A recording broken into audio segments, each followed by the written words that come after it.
At my birthday dinner, Dad announced we sold your trust fund to pay our debts. Sorry. I calmly replied, interesting, but you can't sell what you don't control. He laughed until I showed him the trust documents. His name was never on them.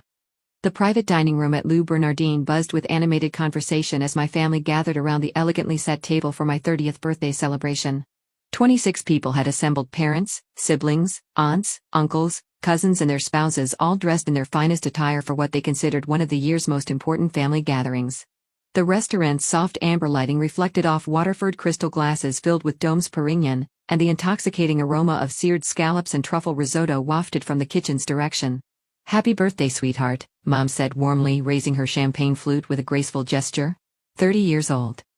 "I still remember bringing you home from the hospital like it was yesterday." I smiled genuinely and lifted my own glass, savoring the moment.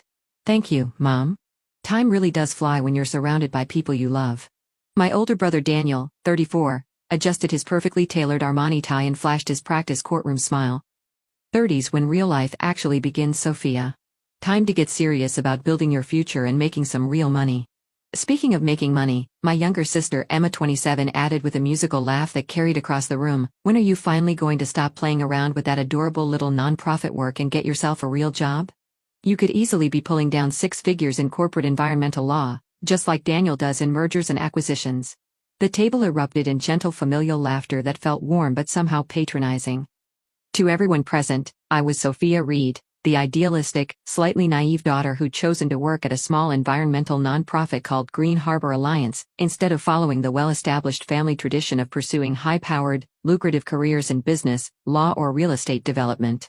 They observed my modest annual salary of $32,000, my simple one-bedroom apartment in Brooklyn Heights and my reliable but unremarkable Honda Civic, and they naturally assumed I was the family's well-meaning but ultimately impractical underachiever. "Sophia's doing genuinely important work," Aunt Margaret said diplomatically, always the family peacekeeper. "Not everything in this world revolves around making money, you know? That's remarkably easy to say when you already have plenty of it." Uncle Robert chuckled good-naturedly while cutting into his perfectly prepared duck confit. "But let's be realistic. Sophia's substantial trust fund will automatically kick in when she turns 35 anyway. She's got a financial safety net that most people would literally kill for." Dad Richard Reed deliberately set down his wine glass with the kind of authority that commanded immediate attention from everyone in the room. At 58, he naturally dominated any space he entered. His real estate development company Reed Properties had been responsible for constructing nearly half of the luxury condominiums that defined Manhattan's ever-changing skyline, and his commanding presence could fill even the largest boardroom or family gathering. "Actually, Robert, your mention of Sophia's trust fund brings up something quite important," Dad said, his voice taking on that unmistakably serious, no-nonsense tone he typically reserved for crucial boardroom negotiations and major business decisions, "something that Patricia and I absolutely need to discuss with Sophia tonight." The table's lively conversation gradually died down to complete silence. Mom looked visibly uncomfortable, fidgeting nervously with her elegant pearl necklace. A telltale sign that she was deeply anxious about whatever was coming next. "Richard, perhaps this really isn't the appropriate time or place," she whispered urgently, glancing meaningfully around the table at all the watching faces. "No, Patricia.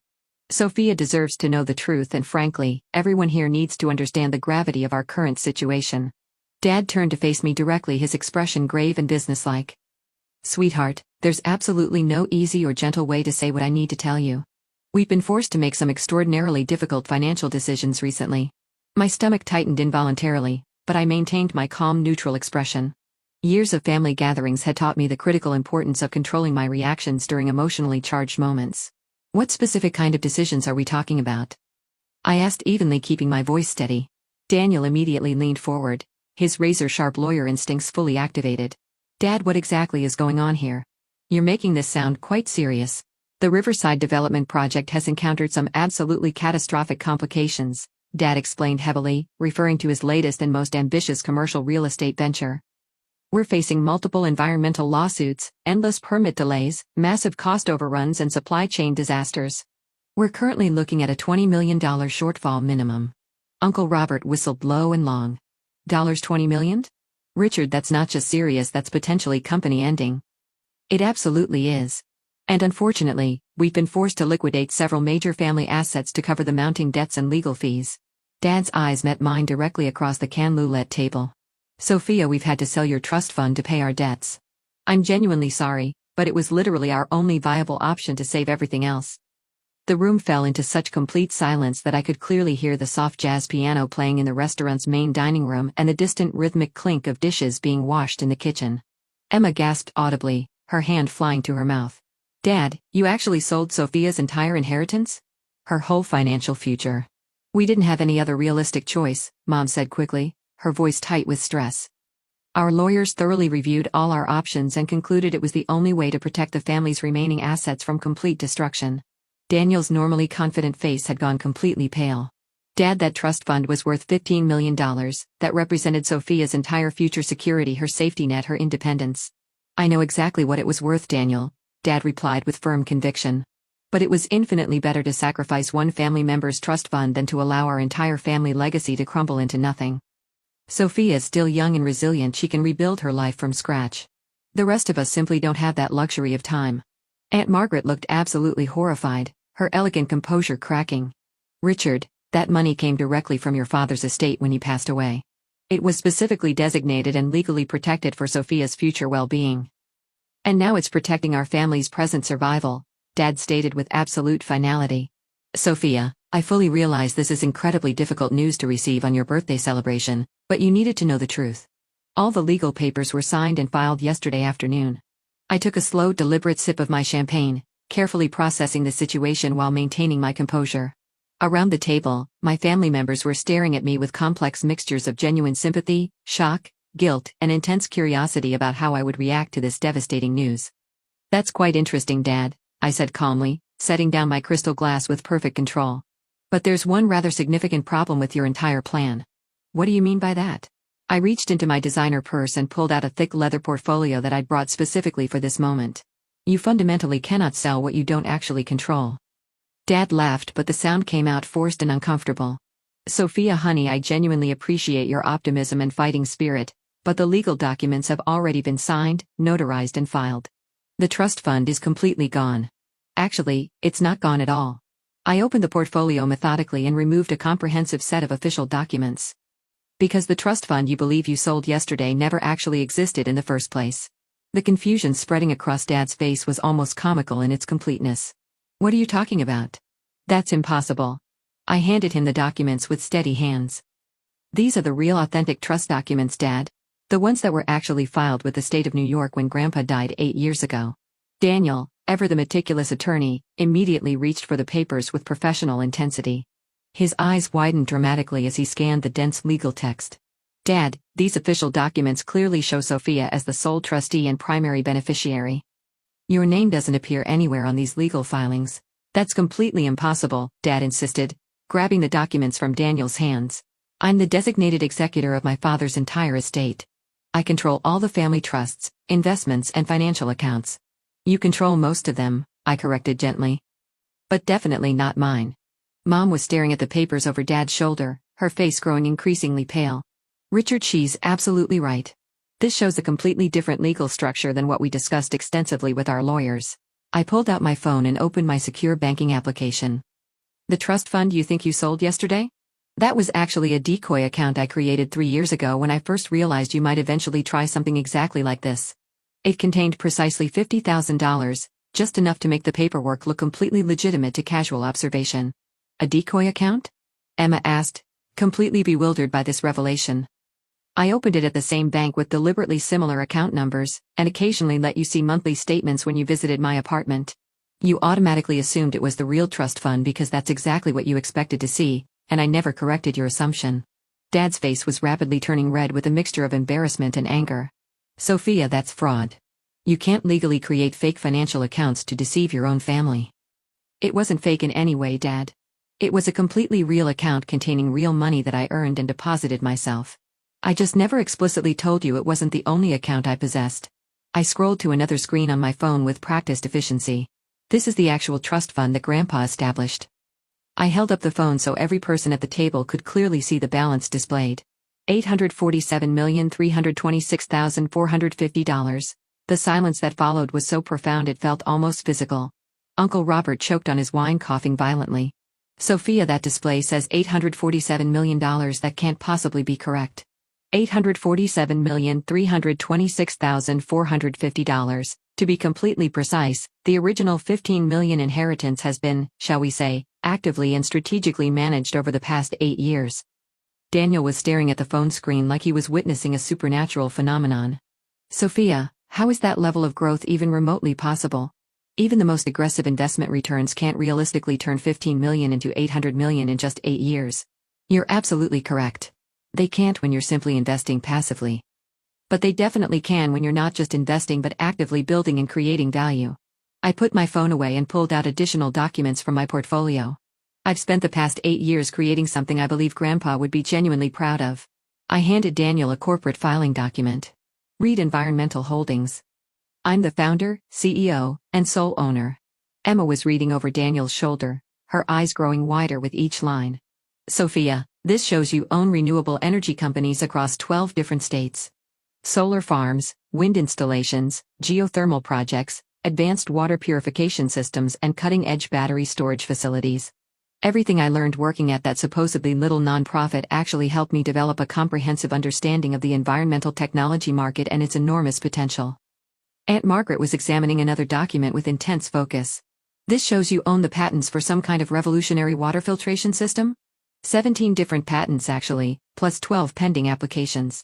My proprietary technology is currently being used in water treatment facilities across North America, Europe, and parts of Asia. That's where the majority of the 800 million came from, licensing fees and technology sales. Dad was shuffling through papers with visibly shaking hands. Sophia, these documents clearly show you've been systematically building a massive business empire for years. Why didn't you ever tell us what you were doing? Because I wanted to observe and understand who you really were when you believed I had nothing substantial to offer. I wanted to comprehensively understand whether your love and respect were fundamentally conditional on my financial success. Mom set down her champagne glass with a trembling hand. Honey, we've always loved you unconditionally. You've loved your idealized concept of me, Mom. The sweet, environmentally conscious daughter who supposedly cared more about saving polar bears than making money. But when push came to shove, you just definitively proved that you're willing to steal my inheritance to save Dad's failed business ventures without even consulting me. We weren't stealing anything, Dad protested defensively. We genuinely thought we had the complete legal right to take my money without asking my permission? To unilaterally decide my financial future without consulting me? Dad, you just announced to 26 family members that you sold my inheritance to cover your debts. You announced it at my birthday dinner like you were sharing wonderfully good news. Daniel was still meticulously studying the documents. Sophia, according to these detailed filings, you're worth nearly $1 billion. You could have easily bailed out Dad's project without even noticing the financial impact. I absolutely could have. But I wasn't asked to help. Instead, I was simply informed that my money had been taken to fix problems I didn't create, decisions I wasn't involved in, and risks I never agreed to assume. So what happens now? Emma asked quietly, her voice barely above a whisper. I reached for my purse and pulled out one final official-looking document. Well, Emma, that depends entirely on what Dad wants to happen going forward. What do you mean? I slid the paper across the table directly to Dad. This is a comprehensive purchase agreement for Reed Development Company. I'm offering to buy your entire business for $50 million, more than enough to cover your Riverside debts and provide you with a very comfortable retirement. Dad stared at the document in disbelief. You want to purchase my company? I want to save it from complete destruction.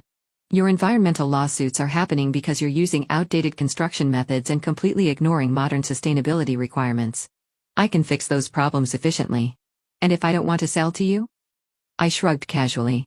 Then you can handle the Riverside crisis entirely on your own. But you should definitely know that the environmental group suing you?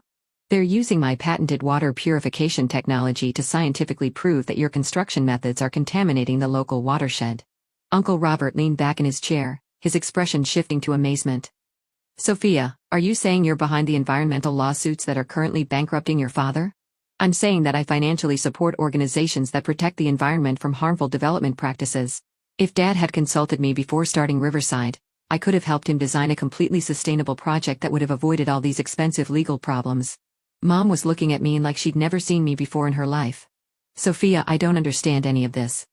If you've been successful all this time, why continue living so modestly? Why work at a non-profit for $30,000 a year? Because I wanted to learn everything I could, Mom. The non-profit taught me about environmental law, community organizing, grassroots activism, and policy development. All skills I needed to build my business ethically and sustainably. But the modest apartment in Brooklyn, the used car, the simple lifestyle are perfectly functional for my actual needs. I don't require luxury possessions or status symbols to feel successful or validated. Daniel was frantically adding numbers on his phone calculator. Sophia, if these documents are completely accurate, you're one of the wealthiest people in New York. Why are we just learning about this tonight? Because tonight proved exactly what I suspected it would prove. Which is what, specifically? I stood up from the table and looked around at my family, successful, well-educated people who just revealed their willingness to take my money without permission while simultaneously dismissing my actual accomplishments. That you respect wealth more than character.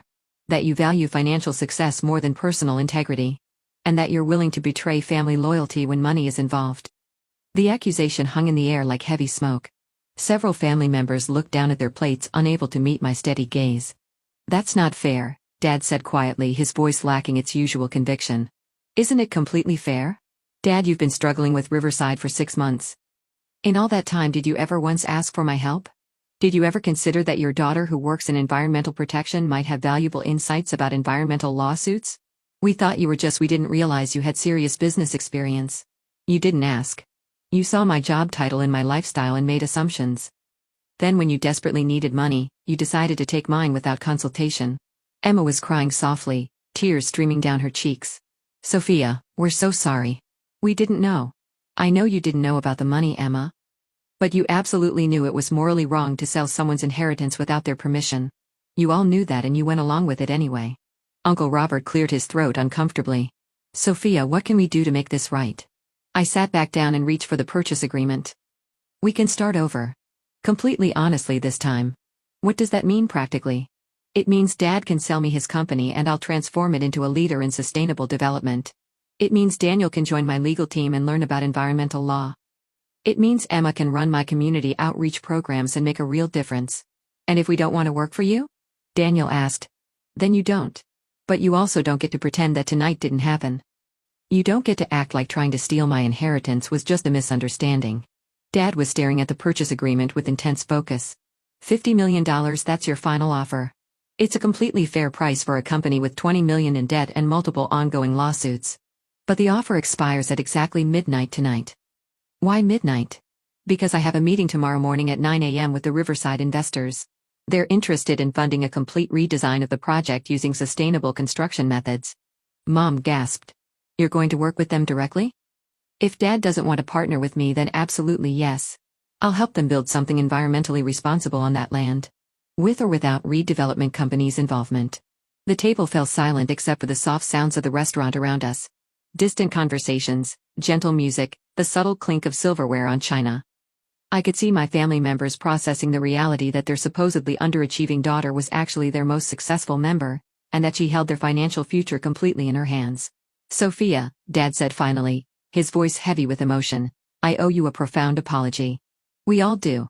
We underestimated you, we disrespected you, and we tried to take advantage of you. I accept your apology, Dad. But apologies don't rebuild trust. Actions do. What kind of actions? I pulled out my phone and opened my calendar application. Tomorrow morning 9 a.m. sharp.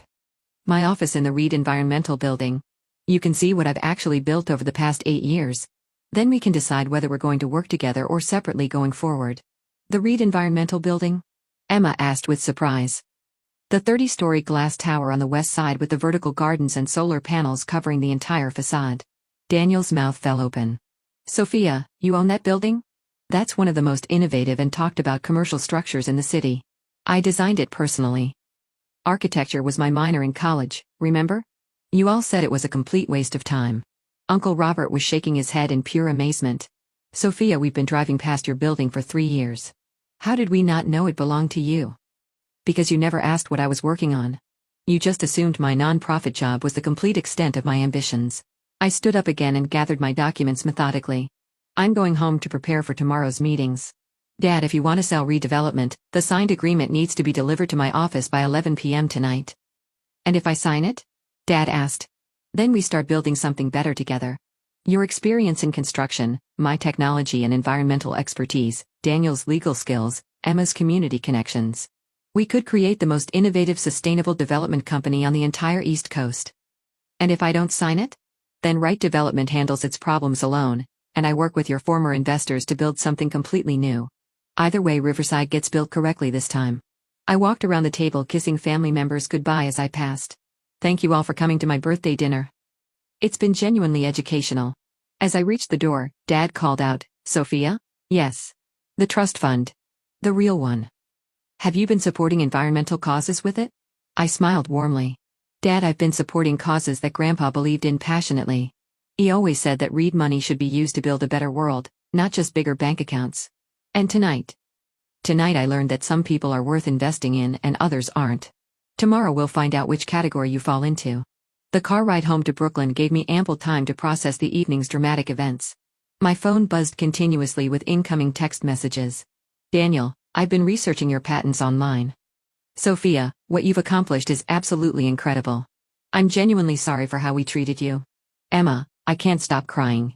We've been so blind and so selfish. Please forgive us. Mom, honey, I'm proud of you and ashamed of us. Your father is reconsidering everything. Aunt Margaret, Sophia, I've always known you were special, but tonight proved you're extraordinary. Your grandfather would be so proud. Uncle Robert, I owe you a massive apology. Your environmental work isn't just important. It's revolutionary. I'd be honored to learn from you. At 10:47 p.m. my phone rang. Dad's contact photo filled the screen. Sophia, I've signed the purchase agreement, he said without preamble. My lawyer is delivering it to your building tonight. That's good, Dad. I think we can build something amazing together. I have one question though. What's that? The environmental lawsuits against Riverside. Can you really make them go away?